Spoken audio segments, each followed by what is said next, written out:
pledge allegiance to the flag of the United States of America and to the republic for which it stands, one nation, under God, indivisible, with liberty and justice for all. I'd like to call the regular meeting for Tuesday, January 7th, 2025 to order. Roll call, please. Goodchild? Yes. Wick? Yes. Sturgeon? Here. Bruns? Here. Pick? Here. Motion to approve the agenda. Second. We have a motion and a second. All those in favor say aye. Aye. Opposed?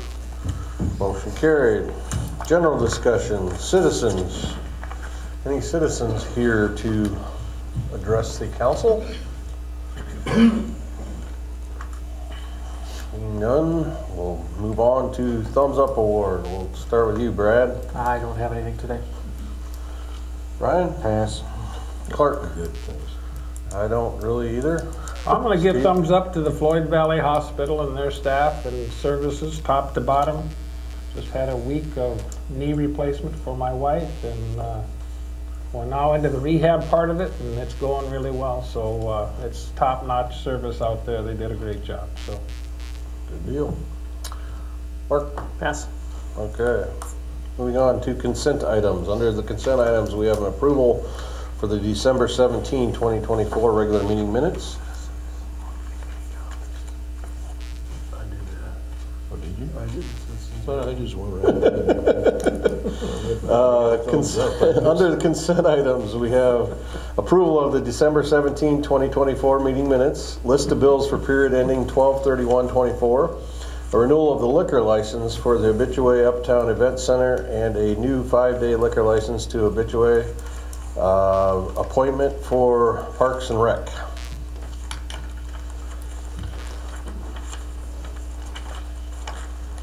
Motion to approve consent items 1 through 4. Second. I have a motion and a second. Any further discussion? All those in favor say aye. Aye. Opposed? Motion carries. Action items, water bond, special meeting. The council will need to set a date, a time, and a location for a special council meeting for the week of January 13. The special meeting is needed to approve the bond purchase agreement, BPA, by resolution for the water revenue bonds. This meeting can be completed telephonically by all if desired. Administration suggests January 14 at 12 p.m. for the special meeting. If done by telephone, the meeting could be in the City Hall conference room, otherwise in the City Council chambers.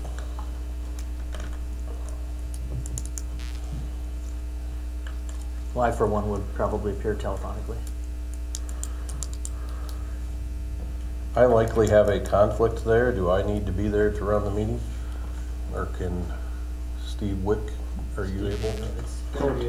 Yeah, Yes. all right. It'd be a 2-minute meeting. Yeah, it's Yeah. a quick little meeting. I'd make a motion to establish January 14th, 2025 at 12 p.m. for a special council meeting. Just a curiosity question, is that time really, that date important or not? Well, because what I'm saying is, could we meet at 11:45 on the 21st? And then adjourn that meeting and then, They don't want it on the Okay, 21st good enough. for the market reasons. good enough, no problem. I'll second the motion, or, Yeah. Do you want it in council chambers or do you want it in, how do we want to run it? Well, if I'm going to run it, let's do it here. Okay, perfect. Thank you. You're welcome. You just gotta make sure we have a quorum, so if Marty's calling in, that's fine, but I don't see a problem. Any other issues? I'll be here. If I can be And here if in I person, can't I be here, I'll will. call. Okay. But the call is a good option because I never know on a Monday where I'm going to be. Yeah. All right, any further discussion? All those in favor say, all Need a those in favor second. say aye. I think I did, Clark, I did, January 14th. Aye. All those in favor say aye again. Idea. All those opposed, motion carried. Moving on to action item number 2, ISG service agreement, O'Toole Park. Attached is a service agreement with ISG to provide design drawings, construction documents, and bidding administration for O'Toole Park. It is anticipated the project will bid in April with construction to follow. The project will consist of playground improvements, a splash pad, a pavilion park, and parking along Central Avenue. Administration recommends council approve the agreement.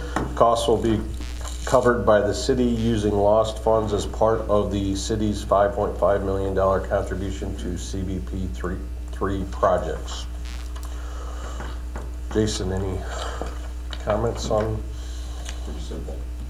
Okay. How many council representatives will be on this committee? I mean, I'd like to see at least 2 council representatives in on, On Parks and Rec. I mean, 2, it doesn't have to be those 2, but I would like to see 2 council people in. Well, they're on community services, which covers. I understand what you're saying, but what I'm saying is I would like it specified that we have council representation on this committee, because the council is spending $1.5 million, or $5.5 million. I think we need the oversight there. I'm assuming you'll be there, possibly Rob would be at a lot of them, but I'd still like to see council people. Next thing is, on kind of the scope of what they're looking at doing, I noticed that video surveillance or security devices is not really mentioned.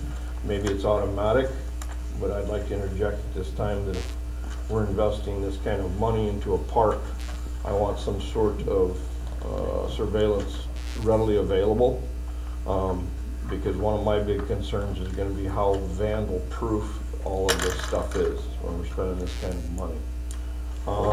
We have some there now, right? We have 2 cameras there now, you know, 2. Right, but they're shuffling a lot of stuff So around. if we need to redirect them or. Which angle? Add more, or whatever, we can do that. Absolutely. Okay. But just so that's, I knew we had some, but I'm just saying it wasn't mentioned. Other than that, yeah, that's fine. Who watches those cameras, just out of curiosity? Anyone? I think they're available. Brad? They're not live, you just gotta hold them. You don't bring them up on your phone and? Oh, no. No. It's on DVD. Just if something happens? You gotta Yeah, hold. I don't think we'll worry about it. You know, if we have an issue, we get a hold of police or they get a hold of us. So it's more of a after the fact that we'd be able to pull that and look at the footage as opposed to someone either monitoring it or whatever. Yeah. Yep. Okay. If that serves that purpose. Or interrupt something that's going on. Yeah, it's not gonna happen. Okay, I just, okay. Motion to approve the agreement with ISG to provide professional services for O'Toole Park in the not-to-exceed amount of $298,165. Second. I have a motion and a second. Any further discussion? All those in favor say aye. Aye. Aye. Opposed? Motion carried. Moving on to Title VI, Non-Discrimination Assurances. Get the right page here.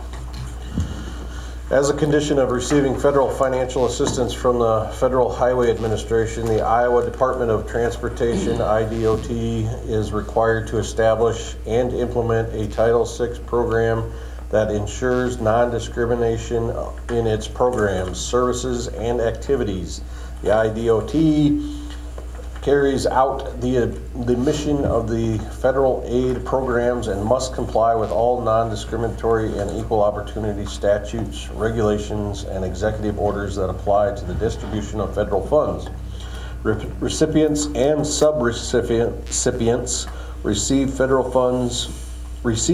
funds must adhere to the regulations and are subject to a compliance review. The review was conducted by the IDOT compliance officer on November 20, 2024.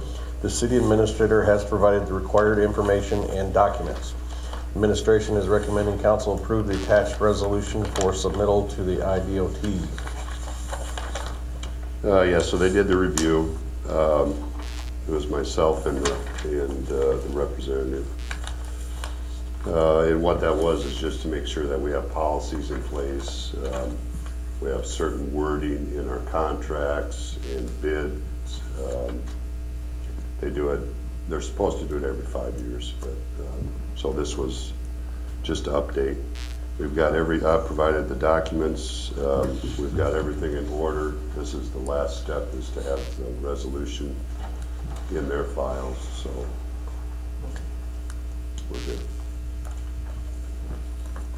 I'll make a motion to approve resolution number 25-1, approving the submittal of an updated standard Title 6 discrimination assurances with the United States Department of Transportation and Title 6 non-discrimination agreement with the Iowa Department of Transportation. Second. We have a motion and a second. Roll call, please. Goodchild. Yes. Wick. Yes. Sturgeon. Yes. Hick. Yes. Bruns. Yes. Motion carried. Discussion items. Jason, you're up. I'm gonna give a quick update here before we get to the annual reports. I've gotten some contact, I guess, from some council members, concerned, well, and a lot of residents concerned about, garbage and recyclable, pickups. Check that off your list. So, Same, me three. so I have spoken to, Mike Gotti, who is the local management here. Okay. I mean, so if y'all are aware, that Vance was sold. I mean, so it's LJP Waste Solutions out of Mankato, Minnesota, that owns it right now. So Mike runs locally, and I did speak also to Sheldon Swenson in the main office in Mankato. I spoke to them both again this morning. So they both assured, well, acknowledged that they had issues over the holidays. They had truck issues, which got them behind. They've had some office issues also. So a big concern was people were calling out there and not getting the phone call answered, and no return calls. So they both acknowledged those things. They also both confirmed that as of this week, they should be back on schedule for residential stuff. But they also said that doesn't mean that somebody didn't get missed or won't get missed. So they said, at least give us through this week to get everything back on track. I requested that that the communication be better.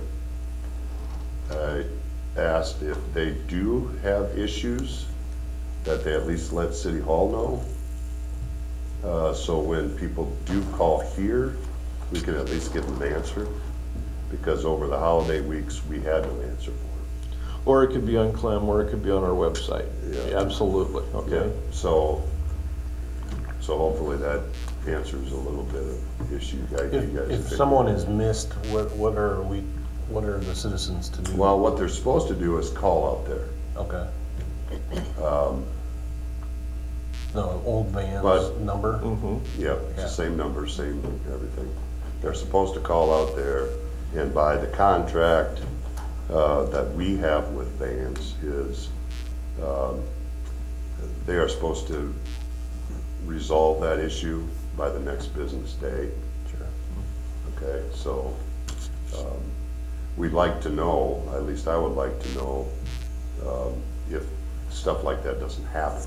I mean, if people do have issues, I mean, they can still let us know. But Well, we are a Monday pickup where I live, and ours got picked up late yesterday. And Same. I mean, it was the right day. It was later than normal, but Right, and the only reason I was surprised it still got picked up on Monday is my daughter's garbage was like a week, or it was a ways, so. But yeah, I would ask people if they do put, at least in the short term, if they sit it out when they're supposed to, and for some reason it doesn't get picked up, leave it out, just in case they are running behind. Don't all of a sudden pull it back in, because then they won't be able to pick it up. Right. right. Leave it out, and hopefully it gets picked up. That was the instruction I gave people too, that it comes out. I know that for yard waste this year, once we got missed, and I called, and the next day they were there to pick it up.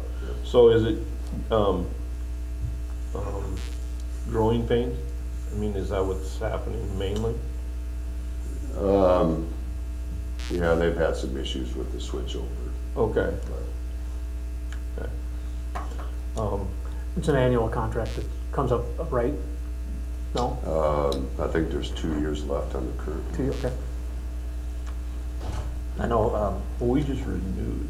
We That was renewed it just last who's year. who's allowed to be licensed here. I don't have it in front of me. I believe it was a rolling contract and the transition happened in the last term of that. Okay. So it's got a couple years. I will say the prior owner, I missed because I was late in getting it out there, and I made a call and they came and got it, so I was pretty happy about that. So Right. hopefully this new Yeah, I mean, owner will do the I same. think they've cleaned up their yard, their grounds from where it was before also, which is a nice thing to see. Yeah, so the current contract is a 5-year contract, and it's currently in its last year. So So it runs through 25. December 31st of 2025. So sometime we'll be asked to renew that in Yep. in later mid 25, correct? Yes. That's good that we have that. The other thing that came up in the people that had contacted me, and I experienced this a little bit in my neighborhood with one property, and that is trash blowing around and or way over full. And I explained to this person that that's hardly the carrier's problem. But I'm wondering if we shouldn't look as a city into an ordinance that requires those lids to be closed. I think it is written somewhere, Clark. I would have to find it, though. Because I know that once in a while you'll have 2 bags sitting outside of a container and the lid wide open, and I've never gone and rummaged through it, but I know I've seen plenty of times where people don't bother to break down a box, which should be in the other container anyway, but they don't bother to break them down. So they're using all their space stupidly, but just in the idea of less trash blowing around the hood, I'd like to see, you know, that ordinance where, is it written that the lids need to be closed? That maybe needs to be looked at. I would have to look. It might even be in our code of ordinance. That might be where it's written. It's I think windy it was- enough for the I think trash it to was blow originally around. because they didn't, because I remember the discussions with Scott Langell, that the idea was we didn't want water getting in there and adding a bunch of weight to it. So I think it probably is, but. It's windy enough for the trash to blow around, it's windy enough for the lid to get blown open, because they Right. don't stay shut in the wind. Depending on, which way it's sitting, that's. But it can happen. There's no question. So will we send out RFPs, or how does that, how will that process We work? can. We haven't for a very long time. Okay. Maybe they should be reminded that this is a pretty good 6-month trial period for us to decide that. Yeah. I would just I've remind been people- very happy with Vans. I mean, overall, I've been very happy with Vans. So. And I don't know, I mean, so the sale happened when, late in 23? Quite a while ago. Yeah, so I don't know. Oh, so, Yeah, so it's not recent, the training so wheels I don't should know be if there's really been a whole lot of Issues? issues since just this last holiday. And if they have a broken down truck, they can't help it. That's mean, just so- part of the Right. deal. And if it's in the holidays, it's a perfect storm, I mean. Right. because- Right. And next year we got the same thing though, because we've got a Thursday Christmas, Thursday New Year. So we've got the exact same thing next year. Yeah. So anyway, it's on the radar. And they're picking up So more that's garbage definitely than they garbage. usually do because it's a holiday. They have less days to do it. Right. And they don't have a truck that works. Yeah. So, I mean, I'm not complaining about them, I'm just, as far as the process, Well, the whole as far as the issue process was- works, The so. whole issue was everybody was in the dark because we Yeah. didn't know Right. what the problem is. yeah, So, yep. but I was gonna say, just also remind people about the ones by Ace Hardware. So if you, especially around Christmas, you have extra boxes, cardboard, whatever. If it's not jam full, that's a good way to throw it in there and not have it so full your lid won't shut. So. Better get there What else early. did you have? Teresa? I don't have anything. It's annual report time of year. So, Mr. Brad Epling.